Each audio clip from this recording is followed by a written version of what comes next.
warahmatullahi wabarakatuh. Assalamualaikum. Saya Muhammad Farid Daniel bin Faizal, wartawan Cilik.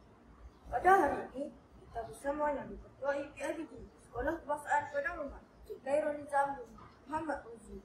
Selamat datang dan terima kasih sudah bertanda ke sekolah kami pada pagi ini. Waalaikumsalam warahmatullahi wabarakatuh. Terima kasih kepada saudara Farid sebagai pengacara pagi ini.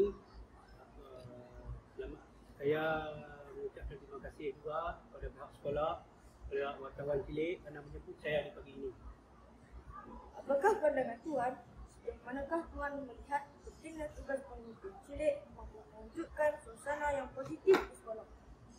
Pada pandangan saya, pemimpin Cilik ni perlu untuk sebagai latihan, untuk sebagai pemimpin yang akan datang. Tak kira lah dari sektor pekerjaan ke, dari sektor kepimpinan negara ke, maupun rumah keluarga dan rumah tangga sendiri pun perlu juga sebagai pemimpin.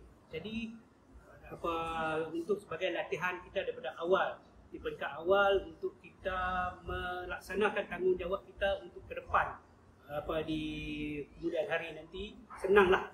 Kurang-kurangnya kita dah belajar daripada awal sebagai pemimpin ni. Apakah harapan Tuan terhadap pemimpin-pemimpin Cilik di sekolah ini? Harapan saya terus kekalkan disiplin kita, istiqamah kita sebagai pemimpin dan bertanggungjawab. Yang penting tanggungjawab yang diamanahkan kepada kita sebagai pemimpin ni. Harapan saya kekalkanlah ni sampai ke akhir hayat kita kalau boleh. Itulah yang saya minta. Terima kasih atas perkongsian dan pandangan tadi. Kita berharap pemimpin-pemimpin Cilik SKPR yang dilantik pada hari ini mampu memainkan peranan masing-masing. Di sini kami bermula. Sepalu, sepakat, padu luar biasa, langkah berpuncak. Sekian laporan daripada saya, Muhammad Farid Daniel bin Faizal, wartawan Cilik untuk Sepalu TV. Sekian, terima kasih.